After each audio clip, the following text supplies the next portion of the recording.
Today in this video we are diving into the top 10 sea creatures found in the Marianas Trench. Starting us off for number 10 are zombie worms or bone-eating worms. Now this creature can grow up to being 2 inches long if it's female, whereas the males are microscopic. Now despite being worms and not sounding all that scary, they can eat rock-hard bones of animals a million times bigger than them, like whales. They secrete acids that allow them to access the inner contents of the bones, and then the symbiotic bacteria converts the bone's proteins and fats into food for the worms. They have feathery branches all over them that help put oxygen into the worms so it stays alive. They can be found at the depth of around 9,491 feet, feeding on the carcasses of dead whales. Coming in 9 is the vampire squid. It's incredibly fast, incredibly pale, it sparkles in the light. The vampire squid is the last surviving member of the vampire Mufida, and therefore they share qualities with both the octopus and the squid. It uses this ear-like fin to swim, and its jellyfish-shaped body helps it swim fast. They can grow up to being 30 centimeters long and vary from being a pale red color to being jet black. When they're on the hunt, they use the photo first, covering their body to light up in patterns that confuse their prey. When they're the ones being hunted, they pull the webbing between their tentacles right over their head and just hide in there, kind of like a cocoon. At number 8 we have the deep-sea hatchet fish. Now I don't ever use the term fugly because I think it's so rude, but the sour-faced looking fish is actually fugly.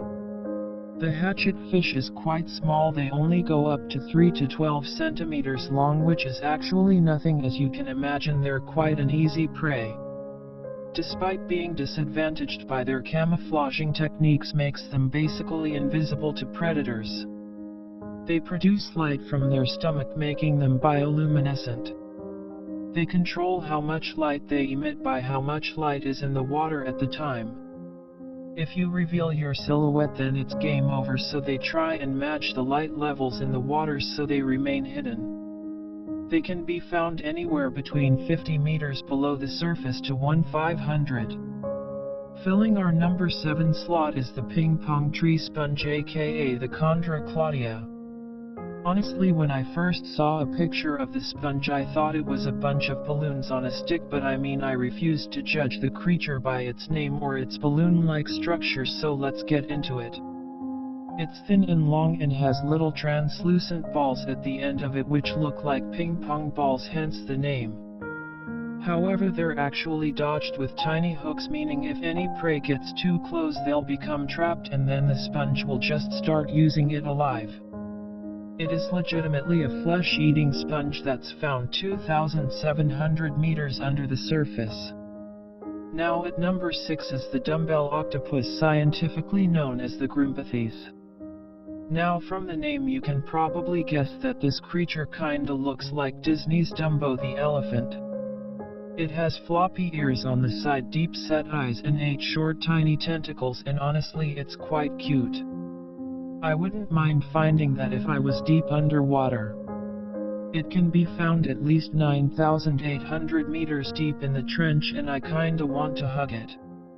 The dumbbell octopus can go up to being 8 to 12 inches big, and they actually travel through the water by flapping their ears, but don't be fooled by their cuteness because they can still swallow their prey in one single gulp.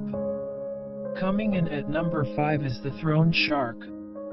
Now you guys know how I feel about sharks. I refuse to look at them. I don't even want to think about them. I really wouldn't mind if they went extinct, but that's just me. Now the Frill shark is one of the ugliest variations of the mammal that I have ever seen. They have a snake-like body, but they sort of look like eels, and boasts a set of 300 teeth, which is insane. Despite living so deep, at least 5,000 meters below the surface, the Frill shark was actually one of the first deep-sea creatures to ever be discovered. I don't know how, since they're so deep and frankly terrifying, but facts are facts. The name is inspired by the creature's frilled gills. They've been dubbed a living fossil. since they have very primitive looking features, and honestly when you look at it you will know what I mean. The thing looks like it's been alive for a million years and it's on its last breath, and hopefully for my sake I hope it is. At number 4 is the deep sea dragonfish. I feel like the deeper the creatures are the uglier they get. Like, why is that the rule of this video? The dragonfish has oversized teeth, slippery skin that looks like an eel's, and a hideous face reaching up to 6 inches long. They can be found between 700 to 6,000 feet below the surface and are known as an assassin. Like most deep-sea creatures, the dragonfish is bioluminescent and not only uses it to hide from its predator and prey, it also glows in order to communicate with its own kind. They're ugly because they have this whisker-like lighted barbell coming out from its lower jaw that other fish think is a meal, so they just come closer and closer. I think they're going to get their lunch and they're not. You know why? Because it's the trap, it's a trap. Filling on the 3rd spot is the battlefish. This fish made me laugh so much I don't even know why. For some reason it just looks like it's so done with life and it's just so over everything. This fish has a transparent head.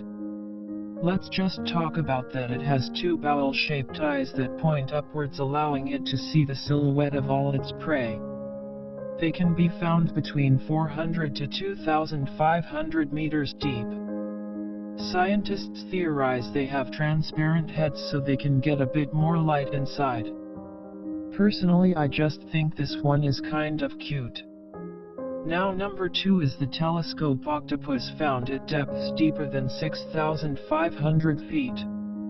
These octopi don't swim horizontally, no, they actually suspend themselves upwards. That makes it harder for predators below them to see their shape.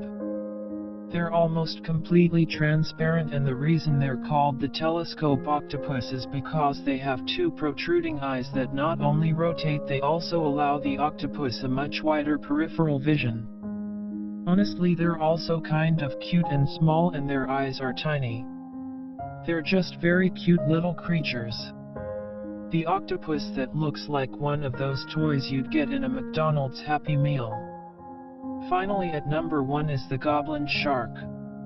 Now I think this